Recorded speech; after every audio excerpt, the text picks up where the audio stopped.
ये गायत्री परिवार वो परिवार नहीं है जहां भटके को छोड़ देता है। ये गायत्री परिवार वो परिवार है जो अनगढ़ को सुगढ़ बनाता है, भटके को राह दिखाता है। ये गायत्री परिवार वो परिवार है कि गिरे हुए भाई बहन को हाथ पकड़ के खड़ा कराता है, खड़ा को चलाता है, चलते को दौड़ाता है और दौड़ते को सही मंजिल तक पहुंचाता है। इसका नाम गायत्री परिवार है और इसलिए आपको बुलाया जाता है। यहाँ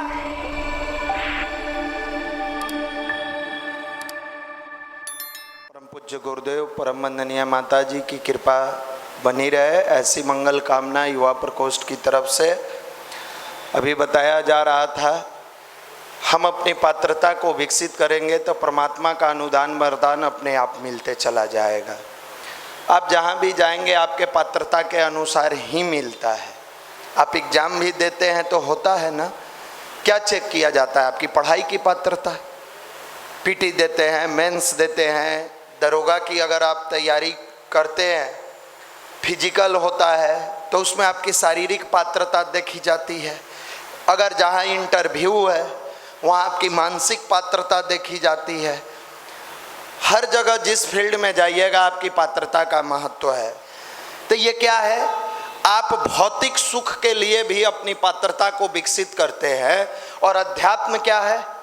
भौतिक सुख एक समय इंसान को थोड़े क्षण के लिए गुदगुदाता है, लेकिन जिसके पास आध्यात्मिक सुख है ना, क्या उसका जिंदगी शानदार है। आप अपने गुरु के बारे में पढ़िए। हम बार बार कहते हैं कि गायत्री परिवार से जब जुड़ गए हैं आप, तो अपने गुरु के बारे में जानिए, पढ़िए और समझिए। दुनिया के बारे में जानने की ज़रूरत नहीं है। चच्चा क्या है, ये सब चच्चे पर पीएचडी कर लेता है। वो वाला खेत में धान बोए हैं, वो वाला में मकई। वो धान मकई से क्या होना है?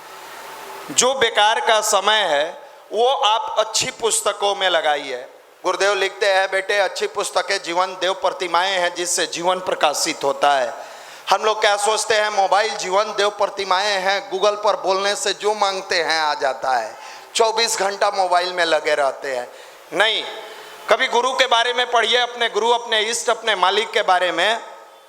एक ऐसे व्यक्ति जो साधारण रूप में जीवन जी के और दुनिया को दिखा के चले गए कि जीवन जिया कैसे जाता है, जीवन जीने का तरीका बता के चले गए। किसी ने संत समझा, किसी ने मार्गदर्शक समझा, किसी ने मनीषी समझा, कोई महाकाल के अवतार समझे, कोई गुरु समझे, अलग अलग रूपों ने देखा। लेकिन आपने एक व्यक्ति के रूप में आकर व्यक्तित्व का धनी बनकर और दुनिया को यह दिखाने का प्रयास किया, समझाने का प्रयास किया कि हम जीवन कैसे जिएंगे, हमारे जीवन जीने का तरीका क्या है। आप जिस उम्र में बैठे हैं, इस उम्र में फुल ऑफ एनर्जी है। सबसे ज्यादा एनर्जी किस उम्र में होता है? युवा अवस्था में। और इसी उम्र में आपका स्टडी का टाइम ऑफ पीरियड भी है। अब स्टडी हमारा बेहतर कैसे हो, इसके लिए एक छोटी सी चीज सिखाई जाती है, चाहे वो पीडीसी का क्लास हो, संडे सेमिनार हो, हर भाई आते हैं। कुछ करो या ना करो, मन लगे या ना लगे, 20 मिनट 24 अक्षर के ये छोटे से गायत्री मंत्र की प्रार्थना जरूर करो। और मेरे मित्र, प्रार्थना में इतनी ताकत होती है कि पूरी दुनिया को झुका सकती है। पूरी दुनिया को बस आपका भाव होना चाहिए और आपके स्वभाव में परिवर्तन होना चाहिए। हम आप नौकरी चाहिए भैया, नौकरी चाहिए, नौकरी चाहिए, नौकरी के पीछे एकदम पागल हुए हैं। लेकिन नौकरी जिस माध्यम से आएगा वो करना है। नहीं भैया, कोई शॉर्टकट मेथड नहीं है। सुने थे हमारे बगल वाला एगो बच्चा था, पेपर उसको मिल गया था, डायरेक्टे निकल गया। अभी निकल जाता है उसका पैर पकड़ के, डायरेक्ट निकल गया।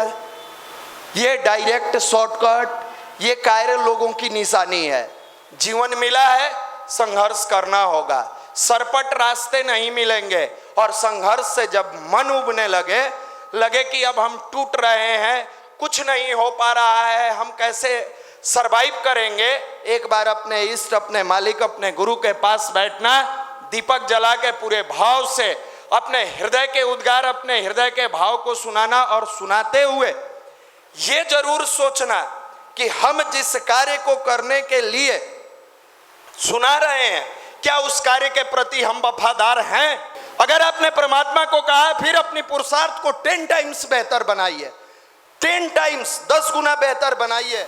इस उम्र में पता कहाँ चलता है पढ़ाई कितना देर करना है। इस उम्र में पता कहाँ चलता है कि परिवार की अहमियत क्या है। इस उम्र में पता कहाँ चलता है कि हमारे घर वाले अच्छे हैं या जिससे हलो हलो करते हैं वो अच्छा है? नहीं पता चलता है। घर वाला तो विलेन नजर आता है और अंतिम फोन परिवार को ही लगता है, हमको बचा लो, हम बहुत तनाव में हैं, हमको संभाल लो। मेरे मित्र, ये गायत्री परिवार वो परिवार नहीं है जहां भटके को छोड़ देता है। ये गायत्री परिवार वो परिवार है जो अनगढ़ को सुगढ़ बनाता है, भटके को राह दिखाता है। ये गायत्री परिवार वो परिवार है कि गिरे हुए भाई बहन को हाथ पकड़ के खड़ा कराता है, खड़ा को चलाता है, चलते को दौड़ाता है और दौड़ते को सही मंजिल तक पहुंचाता है। इसका नाम गायत्री परिवार है और इसलिए आपको बुलाया जाता है। यहाँ कोई बाबा बन के प्रवचन सुनाने के लिए नहीं बुलाया जाता है कि आप आइए हम लोग बाबा हैं, प्रवचन सुना देंगे, तथास्तु कह देंगे, आपके जीवन का संकट दूर, आप लोग भी धीरे से झाड़े शरबत पिए निकल गए। नहीं, यहाँ जीवन के हर क्षण में संघर्ष जब आएगा तो हमारे किसी फिजिक्स केमिस्ट्री के चैप्टर से उसका समाधान नहीं होगा। अगर समाधान ढूंढना होगा, उसी का नाम गायत्री महामंत्र है, उसी का नाम गायत्री महामंत्र है। किसी ने जाकर स्वामी विवेकानंद जी से पूछा, किस देवी देवता की पूजा करे तुरंत का तुरंत फल मिल जाए? कहे कि बता तो देंगे लेकिन करिएगा तो मिल जाएगा। इसमें भी कई भाई खुश हो गए होंगे कि चलो पता तो चल जाएगा किसकी आराधना करने से तुरंत परिणाम मिलता है। गया लोग जाने के बाद स्वामी जी सबको बैठाए कि इसमें सबसे जल्दी किसको चाहिए? सब हाथ उठाया, हमको चाहिए, हमको चाहिए, हमको चाहिए। जल्दी से हाथ उठाया सब, हमको चाहिए। कहे कि बिल्कुल मिलेगा, जितने लोगों को चाहिए तुरंत का तुरंत परिणाम। मैं एक देवता के बारे में जानता हूं जिसकी आराधना करिएगा, जितनी श्रद्धा से करिएगा मिलेगा। जल्दी बताइए स्वामी जी, जल्दी बताइए। उन्होंने कहा जीवन देवता की साधना आराधना है। ये कौन भगवान है? कहे आप अपने जीवन देवता की साधना आराधना करिए, तुरंत का तुरंत प्रकाश आएगा। आप में से जो रेलवे की तैयारी कर रहे हैं, आप एकदम साधना करने के बाद, मेडिटेशन करने के बाद, खान पान को सही करने के बाद अपने प्रीवियस सेट को मारना शुरू करिए, प्रश्नों के साथ खेलिए। यही तो जीवन देवता की, जो इसमें व्यवसाय करते हैं वो ईमानदारी से मेहनत करें, जो इसमें क्लास करते हैं बैंक पीओ रेलवे एसएससी के, वो अपना फोकस्ड होकर क्लास करे। जिनको लगता है हमको बीपीएससी यूपीएससी कंप्लीट करना है, एनसीईआरटी का 7, 8, 9, 10 से बुक उठा के धीरे धीरे अपने लेवल को उठाते चले जाइए। किन्हीं को लगता है हमें क्रिकेट खेलना है, अर्ली इन द मॉर्निंग उठ के बैट लेके प्रैक्टिस करना शुरू करिए।